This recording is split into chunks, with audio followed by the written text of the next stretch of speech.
Storygram Network. Hosting for this podcast is generously provided by Transistor at transistor.fm.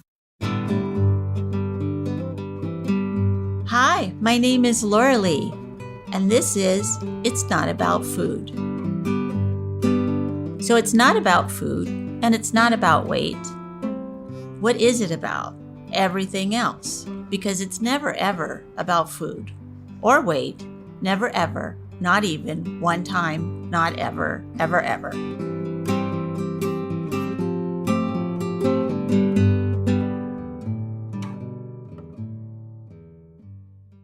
Hi, Takeshi here. I am the producer and editor of It's Not About Food podcast. Laurelee is going to be out for a few more weeks. For this episode, we are going to have videos in audio form, which is available on Patreon as an exclusive. So if you go over there, you'll get the show a week early, and you'll get this exclusive on the 4th week of the month. It's still not on Facebook. I'll have to put it up there one of these days, but we'll have the video of Fullness in audio form. And also, I wanted to share some highlights or some of my favorite parts or segments of It's Not About Food. So one of my other favorite ones, and it's more because of the situation of the recording more than anything.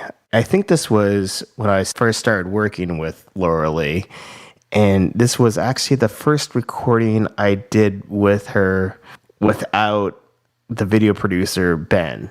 And so it was just the two of us, and we were recording at her office in San Rafael.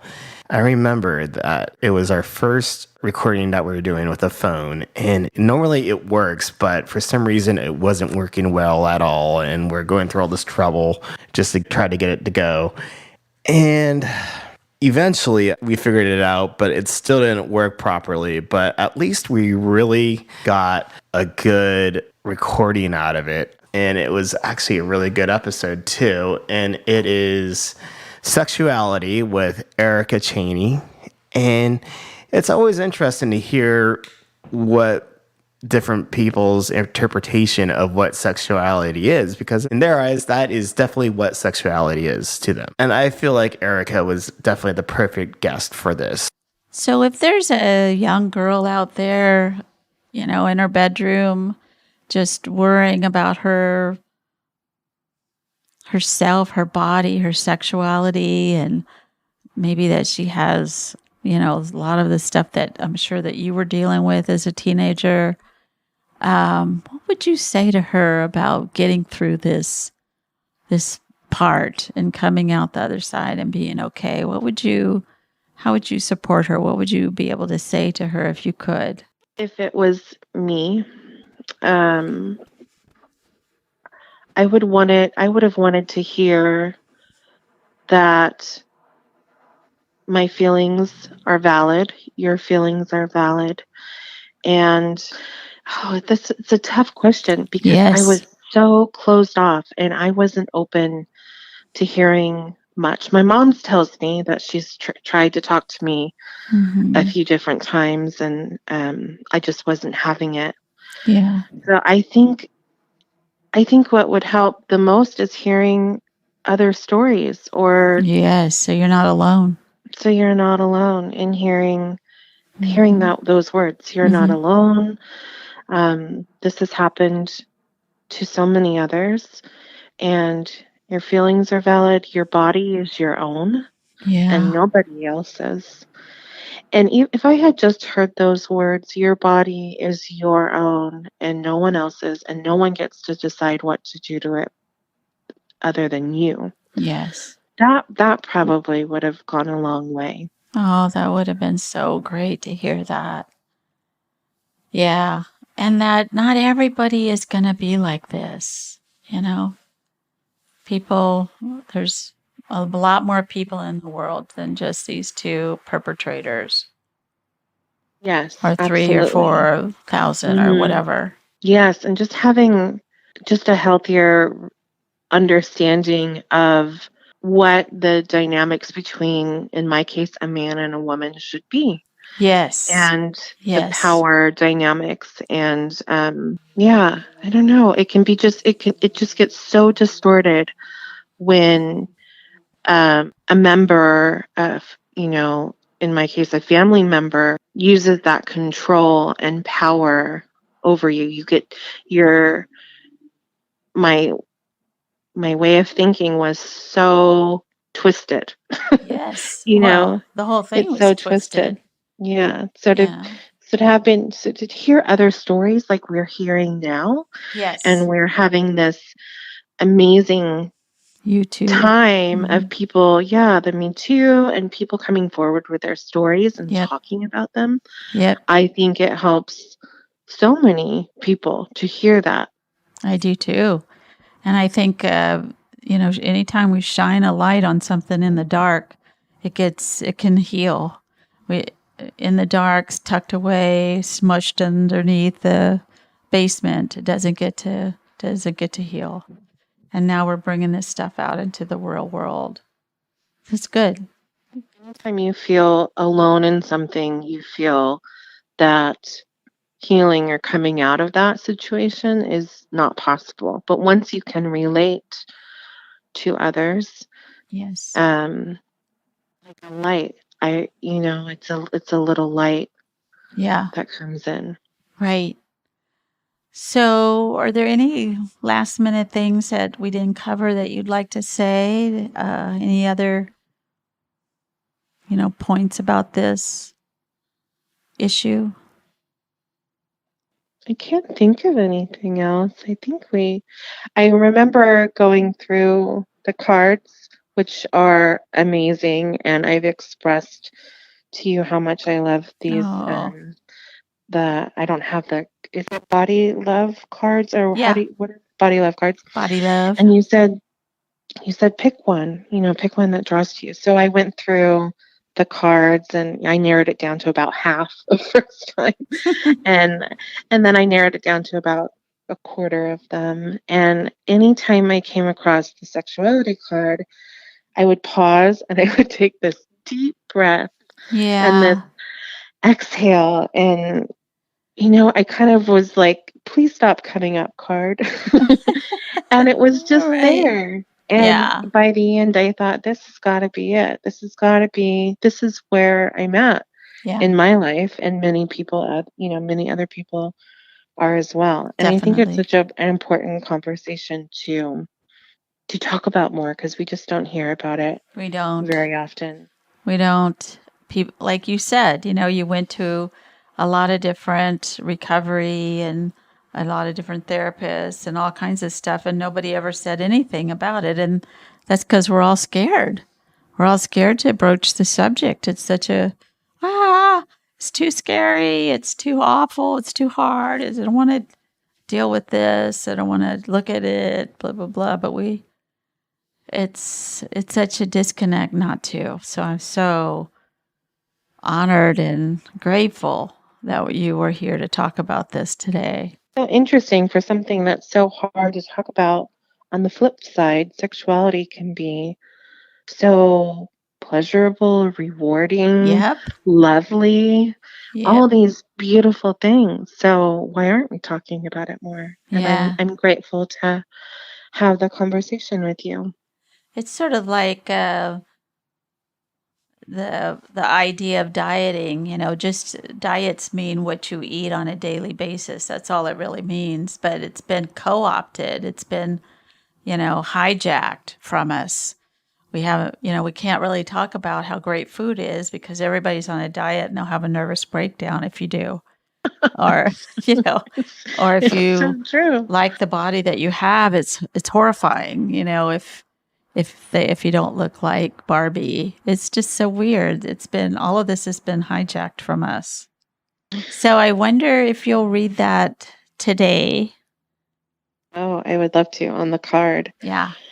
So on the back of the card, it says, "Today I will practice realizing it is not my size that limits my sexual experience, but rather it is my shame and fear. Oh, The same feelings that are so often at the core of my struggle with food and weight.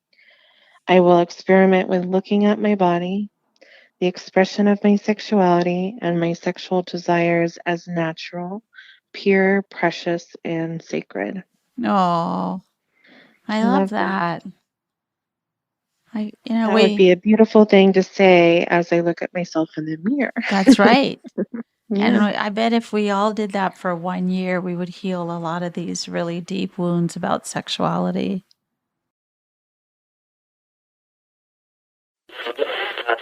Storygram Network. Welcome to One Media, One Media. When you're whining with nurses. It's a place I like to call The Bleed.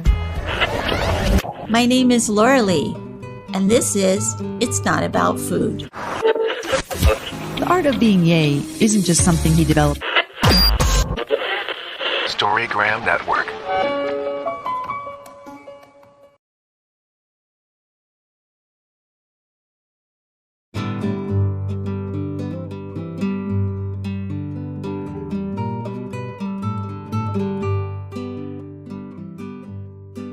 Hi, welcome to It's Not About Food podcast. And we are still on our body love cards that Carol, Normandy, and I created many years ago. So today's card is Fullness. And the image is a goddess kind of set back from a table with food on the table. And her little spirit animal, deer, dog guy is laying on the floor next to her, like my dog does too.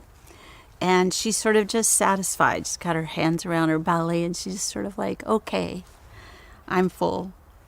So the card reads, fullness is the bodily experience of having just enough to eat, not too much and not too little. When we slow down when we're eating, stay conscious and go within, listen to our own self, we can hear or feel this natural bodily sensation. Every person experiences fullness differently, and some of us have learned to ignore the signal. I was one of those people for a long time.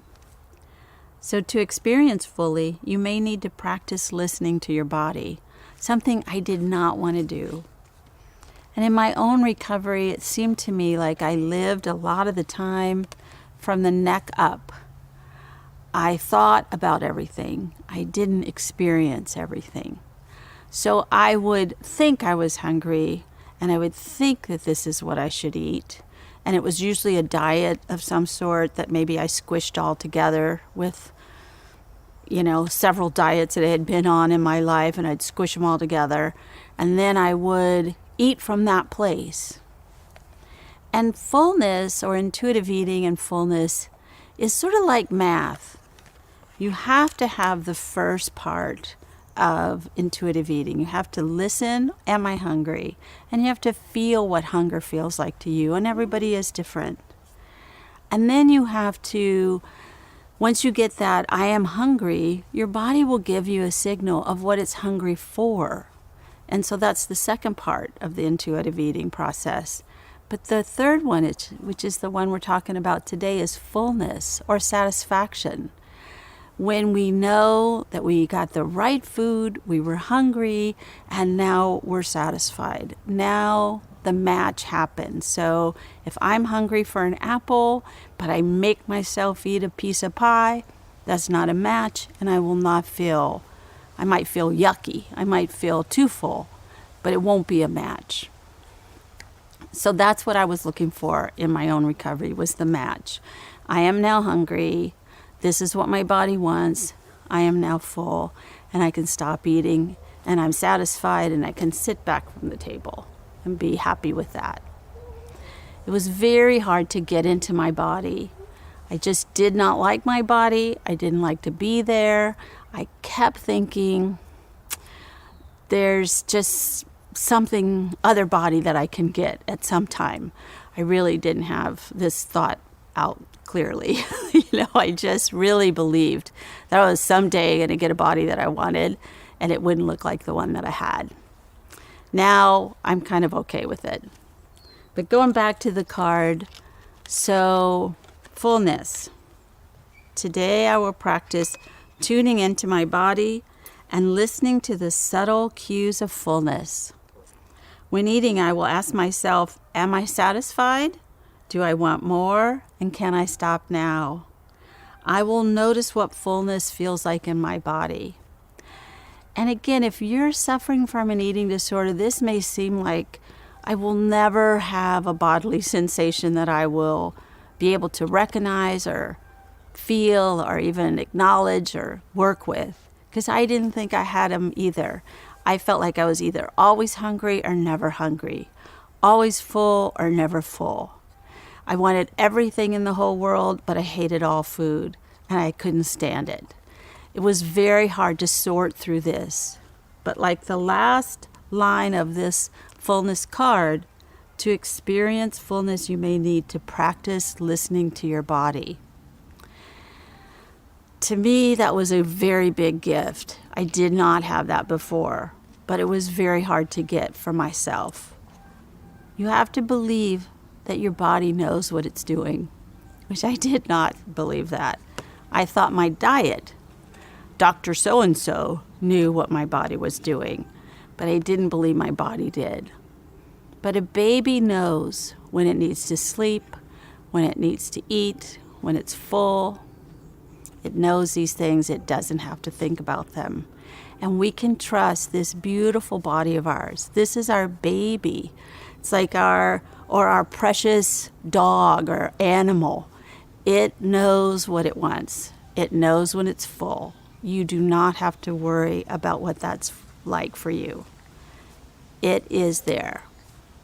It's an inherent part of our physical body to know when we're full. So I would really support you in starting on a day that there's not a lot going on, and listen to your body when it says it's hungry. And then listen to your body when it says what it would like to eat. And then listen to your body when it says, I am now full. If you get those three things, you're really on the road to recovery. And even if you can't do it perfectly all the time, it's no problem. There's a long life that you can learn how to do this. You don't have to worry about it if you can't do it perfectly. In fact, this is your body you're talking about. It is not going to be perfect. There's going to be a lot of ups and downs. Oh, that wasn't the right food. Oh, now I'm not full. I thought I was full, and now I'm not. Oh my God, I'm too full. That will happen 1,000,000 times. It's okay. Just keep coming back to your body. Am I full? Am I hungry? What does my body want? So thank you so much for listening. And again, the card is Fullness, which is a great feeling. I am now full. Full of love, full of expectations, full of success. Maybe not full of it.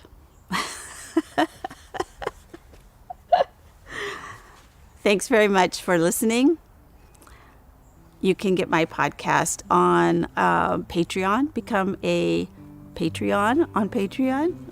Become a member and support my podcast. Or Apple Play or SoundCloud.